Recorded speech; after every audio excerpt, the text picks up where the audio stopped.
All right, you guys hear the sirens? So as soon as I went into the bank and started using the ATM machine, they started using the sirens came on, right? Okay, they start using the sirens. All right, and here's another thing too, which I'm going here. Here goes the folded arm again. Oh, now they're mad. Yeah, put that shit down. Thank you. They're standing up in the middle of the sidewalk, folding their arms. Like, fuck you, like, I give a damn. You mad? Good. So what I've been noticing also, and again, all right.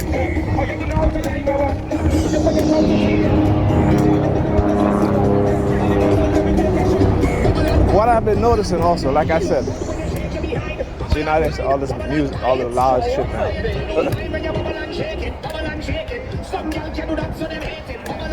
So what they do is they'll move on to another form of noise campaign.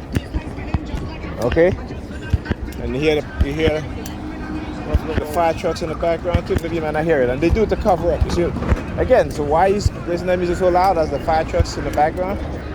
So you got the phone won't be able to pick it up, but I can hear it. Anyway, like I said, also what they've been doing.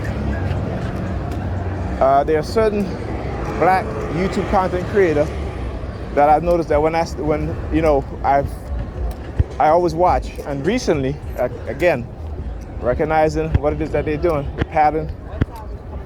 So recently, right, YouTube content creator like Dr. Umar Johnson, when I start watching his video, they will use the police siren, but not in a way in which they try to deter me from watching it, but in a way in which the subliminal message is that they will try to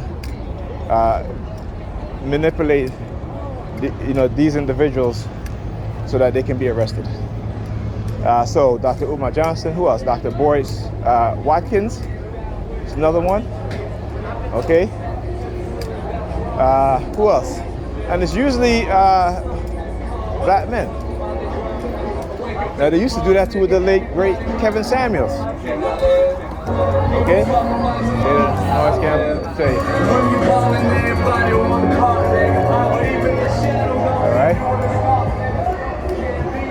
So when I talk about the move from one form of noise campaign to the next, this is what I talk about. Okay? They'll always engage in that sort of behavior. Always. Alright? Listen.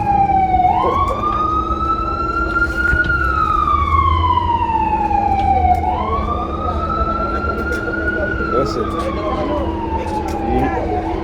You hear the noise? You hear the noise campaign? Alright, you hear the noise campaign? So guy in the thing shirt, he takes out a green like a bottle cap, right?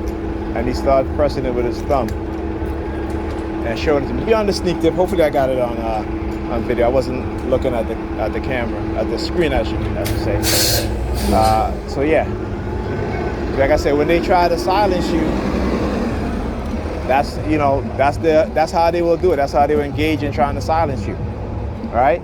So they'll like look up at the window up there, what have you. Like I said, it's nothing new. They always do this. All right, this is nothing new.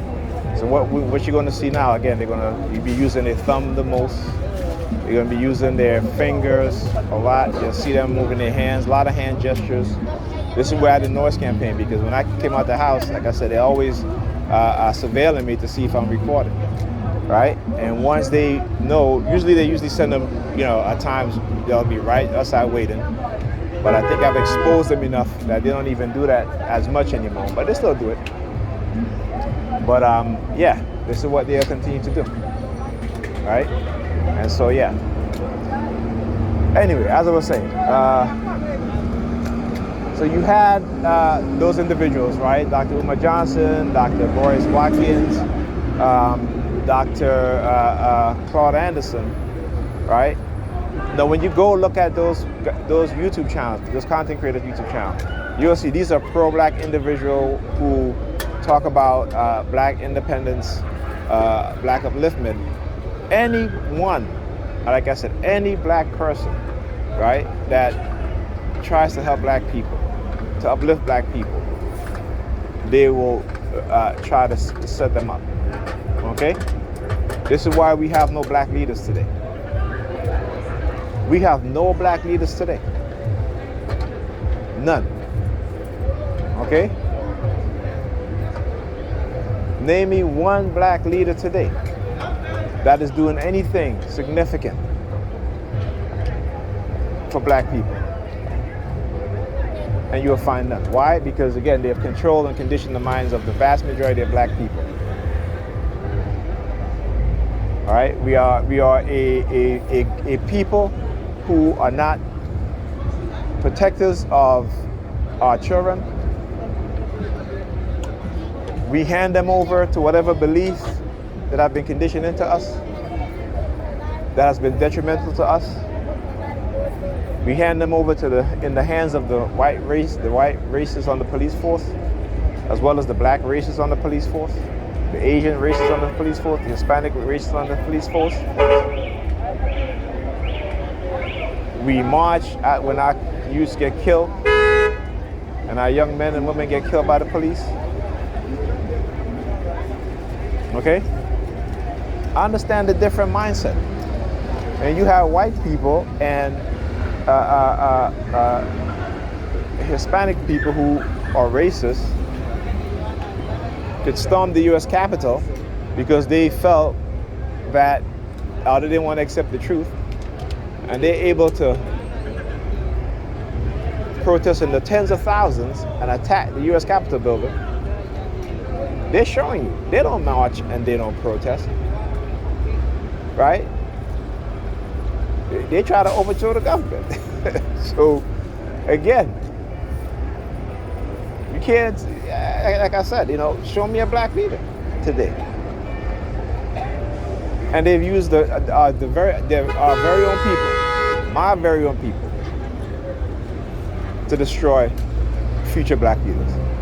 And the black you meet, I'm talking to you, your sons, your daughters, you, your mother, your father, your family, your friends.